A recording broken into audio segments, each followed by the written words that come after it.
સુરેન્દ્રનગરમાં ખાણમાં મોતના આક્ષેપોથી વિવાદ ગેરકાયદે કાર્બોસેલની ખાણમાં શ્રમિકના મોતનો આક્ષેપ મુકાયો। થાનના ખાખરાથડ ગામમાં ગેરકાયદે ખાણનો આરોપ મુકાયો છે। 37 વર્ષીય સ્થાનિક શ્રમિકના મોતનો આરોપ। મૃતક માનસિક રીતે અસ્થિર હોવાથી પરિવારજનોએ પીએમ કર્યા વગર જ અંતિમ વિધિ કરી દીધી હોવાનો પણ દાવો છે। જો કે સ્થાનિક વહીવટીતંત્ર કે ખાણ ખનીજ વિભાગ શ્રમિકના મોત અંગે કોઈ પુષ્ટિ નથી કરી। સુરેન્દ્રનગરનો આ બનાવ કાર્બોસેલની ખાણમાં શ્રમિકના મોતનો આરોપ મુકાયો છે। ખાણમાં મોતના આક્ષેપોથી વિવાદ સર્જાયો। ગેરકાયદે કાર્બોસેલની ખાણમાં શ્રમિક કામ કરી રહ્યા હતા તે દરમિયાન તેમનું મોત નીપજ્યું તેવા આરોપો। થાનના ખાખરાથડ ગામની ઘટના। 37 વર્ષીય સ્થાનિક શ્રમિકના મોતનો આરોપ મુકાયો છે। જો કે માનસિક રીતે આ શ્રમિક અસ્થિર હતા તેવો પરિવારજનોએ તેમની અંતિમ વિધિ કરી દીધી હોવાનો પણ દાવો। સંવાદદાતા અક્ષય જોડાઈ ગયા છે વધુ જાણકારી સાથે। અક્ષય, શું ઘટના? ચોક્કસથી વાત કરવામાં આવે તો 3 દિવસ પહેલા શનિવારે મૂળી તાલુકાના ભેટ ગામની સીમમાં 3 શ્રમિકોના આવી રીતે ગેસ ગળતરના કારણે કાર્બોસેલની ગેરકાયદેસર ખાણમાં મૃત્યુ થયા છે। એ બનાવને હજુ 3 દિવસ સુધી થયા હતા ફરી એકવાર જે ખનીજ માફિયાઓ છે તેના દ્વારા જે ગેરકાયદેસર કાર્બોસેલનું ખોદકામ કરવામાં આવી રહ્યા છે તેમાં વધુ એક શ્રમિકનો ભોગ લેવાયો છે। થાન તાલુકાના ખાખરાથડ ગામના 37 વર્ષીય દેવસીભાઈ રોજાસરા નામના વ્યક્તિનું આ ગેરકાયદેસર કાર્બોસેલના ખનન દરમિયાન મૃત્યુ નીપજ્યું છે અને ફરી એકવાર જે ખનીજ માફિયાઓ છે એ તંત્રની સામે જીતી ગયા હોય તેમ મૃતક છે તેની બારોબાર અંતિમ વિધિ પણ કરી દેવામાં આવી છે અને ક્યાંક ને ક્યાંક મસ્ત મોટી રકમ જે છે એની લાલચ આપી અને સમગ્ર મામલો છે રફે દફે કરી દેવામાં આવ્યો છે અને તંત્ર દ્વારા પણ સમગ્ર મામલે હજુ સુધી કોઈ પુષ્ટિ કરવામાં નથી આવી, જેને લઈને ક્યાંક ને ક્યાંક તંત્ર અને પોલીસ દ્વારા સમગ્ર મામલે આંખ આડા કાન કરવામાં આવતા હોય તેવું લાગી રહ્યું છે અને તંત્રની બેદરકારીના કારણે આવા જે શ્રમિકો છે એ આ મોતના ખાડાઓમાં ધકેલાઈ રહ્યા છે। આભાર અક્ષય જાણકારી આપવા માટે। સમાચાર સુરતથી પ્રાપ્ત થઈ રહ્યા છે। વ્યાજખોર લાલીનું પોલીસે કાઢ્યું સરઘસ। ઉધના પોલીસે ધર્મેશ લાલીની ધરપકડ કરી હતી। લોક દરબારમાં મહિલાએ આપી હતી ફરિયાદ। વ્યાજખોરે 2 લાખ સામે 5 લાખ પડાવ્યા હતા। વ્યાજખોર પાસેથી 57 કોરા ચેક, 15 ચેકબુક મળીને પોલીસ આરોપીની સંપત્તિની તપાસ કરશે। તો આ એ વ્યક્તિ જેણે મહિલા પાસેથી 5 લાખ રૂપિયા પડાવ્યા, 2 લાખના બદલામાં 5 લાખ લીધા અને ત્યારબાદ પણ મહિલાને હેરાન પરેશાન કરતો હતો। સંવાદદાતા કીર્તેશ જોડાઈ ગયા છે વધુ જાણકારી સાથે। કીર્તેશ, શું ઘટના હતી? જેવી રીતે લોક દરબારમાં મહિલા પહોંચી અને આરોપો મૂક્યા અને હવે પોલીસે કેવી કાર્યવાહી કરી છે?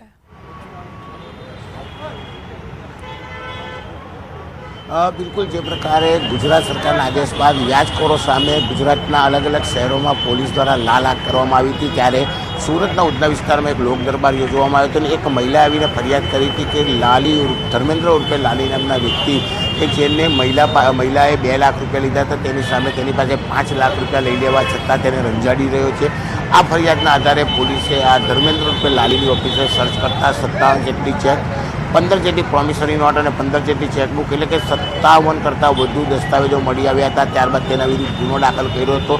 ધર્મેન્દ્ર ઉર્ફે લાલીનો ઇતિહાસ જાણવા જઈએ તો સામાન્ય વ્યક્તિ હતો અને પોતાના વિસ્તારમાં ભાઈગીરીની છાપ ધરાવવા સાથે વ્યાજનો ધંધો કરી કરોડો રૂપિયાની સંપત્તિ એકત્ર કરી હતી। ખાસ કરીને પોતાના વિસ્તારમાં અસ્તિત્વ ધરાવતો હતો અને જે પોતાના મળતિયાઓ સાથે લોકોને ડરાવતો ધમકાવતો હતો અને જેને લઈને કોઈ ફરિયાદ કરવા સામે આવતું ન હતું, પણ એક મહિલાની ફરિયાદને લઈને સમગ્ર ઘટના સામે આવી।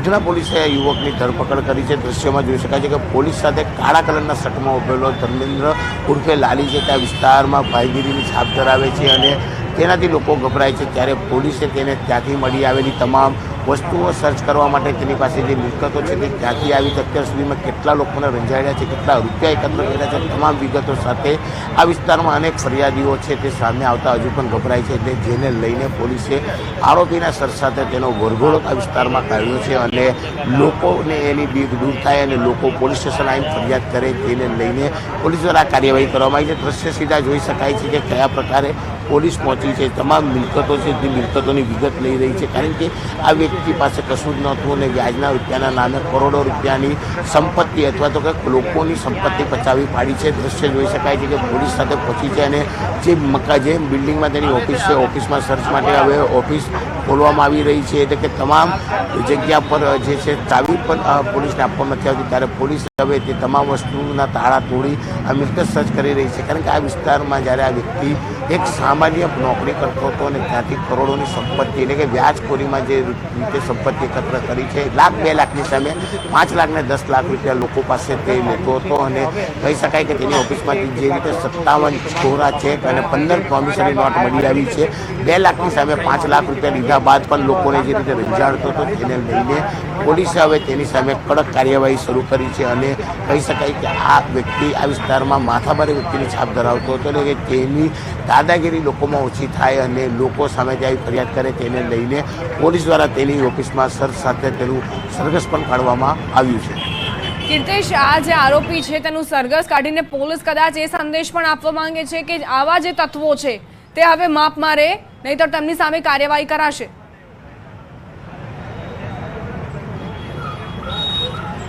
બિલકુલ, ગુજરાત રાજ્યના ગૃહમંત્રી દ્વારા ઘણા સમય પહેલાં જ કહી દેવામાં આવેલું ગુનેગારોનું કાયદામાં રહેશો તો જ ફાયદામાં રહેશો, કારણ કે કાયદાની સામે કોઈનું કશું જ નહીં ચાલે. અને જે પ્રકારે ગુજરાતભરમાં વ્યાજખોરો સામેની મુહિમ ચાલુ થઈ છે ત્યારે ચોક્કસ સુરત ગુજરાતના ગૃહમંત્રી હર્ષ સંઘવીનું હોમટાઉન છે અને તેમના શહેરમાં જ્યારે આ પ્રકારની ઘટનામાં કોઈ મહિલા જ્યારે ફરિયાદી બની સામે આવતી હોય અને આવું માથાભારે વ્યક્તિ સામે જ્યારે ફરિયાદ કરવામાં આવી હોય ત્યારે ચોક્કસ પોલીસે કડકપણે કાર્યવાહી કરી છે અને આ વિસ્તારમાં સંઘર્ષ માત્ર એટલે થયું છે કે લોકોને તેની ભીડ દૂર થાય અને લાલિકા વિસ્તારમાં જેનું વર્ચસ્વ છે તેનું નામ એક મોટું છે, તેનાથી લોકો ગભરાતા હતા ત્યારે જેને લઈને પોલીસ પહોંચી છે ત્યારે લોકો મોટી સંખ્યામાં લાલીને જોવા માટે પહોંચ્યા છે અને તેની ઓફિસમાં ત્યારે હવે સર્ચની કામગીરી શરૂ થઈ છે. એટલે કે હજુ પણ ઘણા બધા દસ્તાવેજો મળે તેવી શક્યતા છે અને દસ્તાવેજોના આધારે પોલીસ અન્ય લોકોને અપીલ કરી રહી છે કે સામે આવીને ફરિયાદ કરો. જો કે પોલીસ સંદેશો આપવા માગે છે કે વ્યાજખોરો સામે ગભરાવાની જરૂર નથી, પોલીસ પાસે આવીને ફરિયાદ કરો, ચોક્કસ પોલીસ ન્યાય અપાવશે અને આવા વ્યાજખોરોને જેલના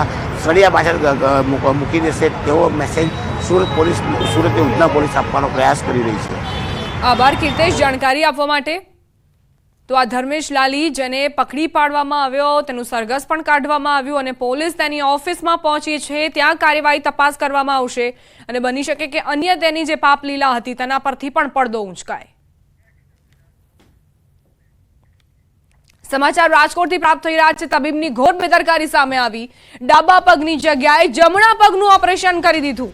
જૂનાગઢની મહિલા દર્દીને તબીબનો કડવો અનુભવ. યુનિકેર હોસ્પિટલના તબીબે ઓપરેશન કર્યું હતું. ડોક્ટર જિગીશ દોશીએ ઓપરેશન કર્યું હતું. મહિલાએ ઓપરેશન બાદ જૂનાગઢના ડોક્ટરને બતાવતા સમગ્ર મામલો સામે આવ્યો. મહિલાએ ડોક્ટર વિરુદ્ધ ગાંધીગ્રામ પોલીસ મથકમાં અરજી કરી છે. સમગ્ર મામલે યુનિકેર હોસ્પિટલે પણ નિવેદન આપ્યું. ડાબા પગમાં સિન્ડ્રોમ હોવાનું સામે આવ્યું હતું. જમણા પગમાં પણ તેની અસર તપાસવા ઓપરેશન કરાવું. ઓપરેશન કરતા પહેલા સહમતિ પત્ર પર સહી લેવામાં આવી હતી. ઓપરેશન બાદ 2 વખત ડ્રેસિંગ કરાવ્યું હતું. ત્રીજી વખત દર્દીના પિતાએ આવી ફરિયાદ કરી અને કહ્યું તમારે ડાબા પગમાં જ ઓપરેશન કરવાનું હતું, જેના બદલે જમણા પગમાં ઓપરેશન કરી નાખ્યું. જોકે પહેલે દિવસથી ઓપરેશન સુધી દર્દીના પિતા ક્યાંય આવ્યા જ નહોતા. જે સાથે હતા તેમને બધું સમજાવી પછી જ ઓપરેશન કરાવ્યું હતું.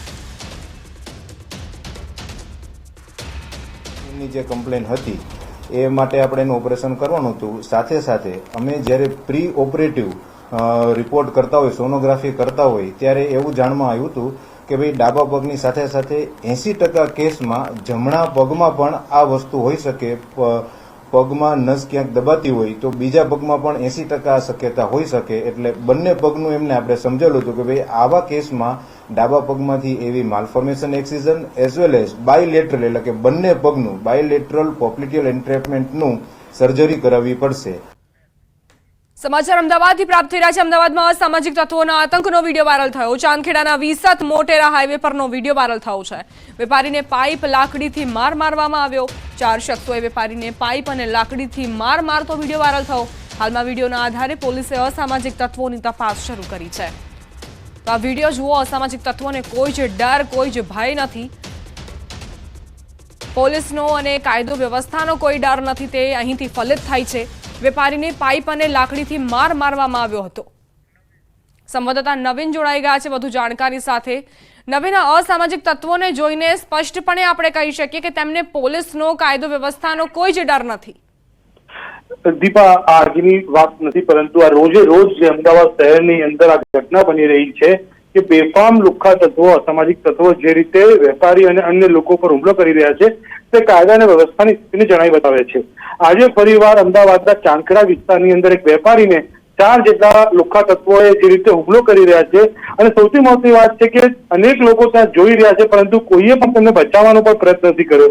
તો ક્યાંક ને ક્યાંક સવાલ જરૂરથી ઉભો થાય છે અને પોલીસ પણ આવા લોકો સામે કડક કાર્યવાહી કરે અને કાયદાકીય રીતે એવી કલમો લગાવે જેનાથી આ લોકો ફરી આવું ના કરે તે જરૂરી છે. પરંતુ આ પ્રકારના દ્રશ્યો જે છે તે ક્યાંક ને ક્યાંક સવાલ જે છે જરૂર ઉભા કરી રહ્યા છે. દીપા જી, આભાર નવીન જાણકારી આપવા માટે.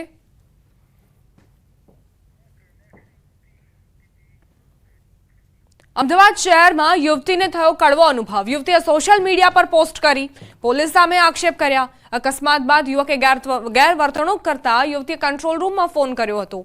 યુવતીએ પોલીસને બોલાવ્યા બાદ સામેવાળા પક્ષની ફરિયાદ નોંધ્યાના આરોપ. સરખેજ પોલીસ મથકે 4 કલાક સુધી બહાર બેસાડી રાખી તેવું કહેવું છે યુવતીનું. સોશિયલ મીડિયા પર ઉચ્ચ અધિકારીઓની મદદ માંગી તો બીજી તરફ પોલીસે સ્પષ્ટતા કરી સર્વિસ રોડ પરથી આવતી યુવતીએ અકસ્માત કર્યો જેની ફરિયાદ લીધી તેવું કહેવું છે પોલીસનું. બોલાચાલી બાદ ઝઘડો થતા પોલીસે બંનેની રજૂઆત લખી હતી. વિડીયો બનાવનાર યુવતી સહી કર્યા વગર જ નીકળી ગઈ. કેસની તટસ્થ તપાસ કરવામાં આવશે. મહિલા આવશે તો ફરિયાદ લેવા તૈયાર છીએ તેવું કહ્યું. પોલીસ વાળાનો વેઇટ કરતી હતી. પોલીસ આયા એ પછી પોલીસ વાળાને મેં બધું ઇન્સિડન્ટ કીધું. એ મારું કંઈ જ સાંભળવા તૈયાર નતા અને મારી કમ્પ્લેન લેવા તૈયાર નતા. મેં એમને કીધું કે આ ભાઈએ મને લાફો માર્યો છે અને ગાળો આપી છે તો બી એ ભાઈ પોલીસ વાળા સાંભળવા તૈયાર નતા. એ પછી હું સરખેજ પોલીસ સ્ટેશન ગઈ. સરખેજ પોલીસ સ્ટેશન જઈને મેં મારો ઇન્સિડન્ટ કીધો અને મારી જોડે જે બનાવ બન્યો છે ત્યાં કડવો મને જે અનુભવ થયો એ મેં એમને પોલીસ વાળાને કીધું બધું ઇન ડિટેલ. પણ પોલીસ વાળા મારી વાત સાંભળવા તૈયાર નતા અને મને બહાર 4 કલાક બેસાડી દીધી. જ્યારે કે એમની સામેવાળા પાર્ટીની બધી જ સગવડતા ચાલુ હતી. એમને ચા પાણી નાસ્તો એસી વાળા રૂમમાં બેસાડવામાં આવ્યા હતા અને મારી કોઈ વાત સાંભળવા તૈયાર નતા. મેં એફઆઈઆર લખવાનું કીધું એમને, એફઆઈઆર બી લેવા તૈયાર નતા. એમણે એફઆઈઆર લેવાની બી ના પાડી દીધી અને સામેવાળા પાર્ટીની એફઆઈઆર લઈ અને એ લોકો ત્યાંથી રવાના થઈ ગયા. અને હું ત્યાં બસ એમની જોડે રિક્વેસ્ટ કરતી રહી કે મને રિક્વેસ્ટ જોઈએ, મને જસ્ટિસ જોઈએ છે. હું રિક્વેસ્ટ કરું છું. મારી જોડે જે થયું છે ત્યાંના પોલીસવાળા મને કહેવા લાગ્યા કે અડધી રાતે બહાર ના નીકળો અગર સેફ ના હોય તો. જ્યાં સુધી મને ખ્યાલ છે હું રાતના 8 વાગે નીકળી હતી. લેટ નથી થયું અને મારું બહુ હાઈ એક્સપેક્ટેશન હતું. જ્યારે મેડમની ફરિયાદ લીધા પછી એમણે જે પોલીસ રૂબરૂની ફરિયાદ છે એમાં સાઇન કરી પણ જે ઉતારો છે જે નમૂનું હોય છે રજીસ્ટરનું એમાં સહી કરવાની ના પાડીને નીકળી ગયા. એના કારણે એમની દાખલ થઈ નથી અને હજી પણ તૈયાર છે એમની ફરિયાદ લેવા માટે. સર, પોલીસે કેટલી વખત મહિલાનો સંપર્ક કર્યો અને મહિલાનું શું સ્ટેટમેન્ટ છે, શા કારણે તેને સહી ના કરી અને પોલીસ સ્ટેશનથી નીકળી જવા પાછળનું કારણ શું હતું? એમાં એમને પોલીસે જે તે વખતે એમને જે કહ્યું એ પ્રમાણે લખ્યું હતું અને એમણે જે પ્રત છે એમાં ઓલરેડી સહી કરેલી છે પણ સાથે એમના જે માણસો આવેલા હતા એમની સાથે ચર્ચા કર્યા પછી એમણે સહી નહોતી કરી. સર, આગળની કાર્યવાહી કઈ દિશામાં રહેશે? કારણ કે એક તરફ ટ્રાફિકમાં ફરિયાદ છે, એક તરફ સરખેજમાં બંને વિરુદ્ધ અરજી છે. ફરિયાદી એવું કહે છે કે યુવતી જે પોલીસ કમિશનર ઉચ્ચ અધિકારીઓને રજૂઆત કરેલી છે આમાં ન્યાય અપાવવો બાબતે. ખરેખર કાર્યવાહી કઈ દિશામાં રહેશે? નહીં, એકદમ 100% જે પ્યોર છે, સત્ય છે, એની સાથે જ પોલીસ છે અને સાચું જ કામ કરે છે.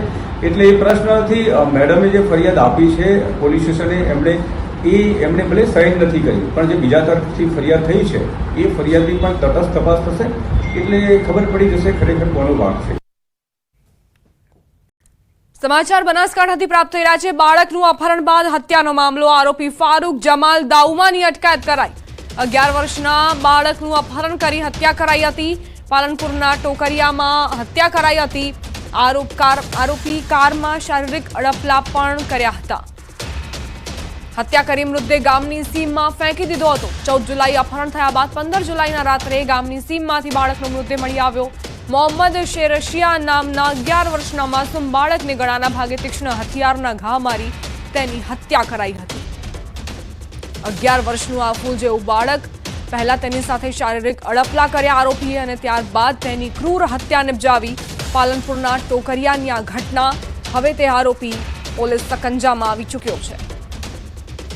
આરોપી ફારૂક જમાલ દાઉમાની અટકાયત કરવામાં આવી છે. તેની સામે કાયદાકીય કાર્યવાહી આગળ વધારવામાં આવશે. 11 વર્ષના બાળકનું પહેલા તેણે અપહરણ કર્યું, ત્યારબાદ તેની સાથે શારીરિક અડપલા કર્યા અને મોતને ઘાટ ઉતારી દીધો.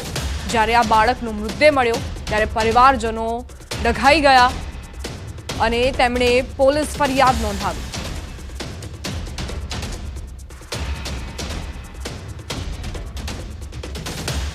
સુરતના ગોડાદરામાં બિલ્ડરના અપહરણ કેસમાં પોલીસે તપાસ તેજ કરી છે. જોકે બિલ્ડર સામે ચેક દસ્તાવેજ પર સહી કરાવી લેવાના પણ આક્ષેપ થયા છે.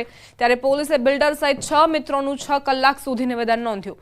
સાથે જ બિલ્ડર પ્રમોદ ગુપ્તાની રાધા માધવ માર્કેટના સીસીટીવી ફૂટેજ સહિત અનેક પુરાવાઓ કબજે કર્યા. બિલ્ડરે અનેક લોકો સાથે છેતરપિંડી કર્યાનો આરોપ મુકાયો. મંગળવારે સાંજે ભોગ બનનાર 50થી વધુ લોકોએ પોલીસ કમિશનરને મળીને આ મામલે રજૂઆત કરી છે, જેમાં બિલ્ડર પ્રમોદ ગુપ્તા મોટો ફ્રોડ હોવાનો આક્ષેપ થયો. ભોગ બનનારનો આક્ષેપ છે કે બિલ્ડર રાધા માર્કેટમાં પ્રોપર્ટીની ડાયરી બનાવીને કરોડોની મિલકત અન્યને વેચી દીધી છે. બિલ્ડર ગુપ્તા વિરુદ્ધ FIR કરવા ભોગ બનનારાઓની માંગ છે.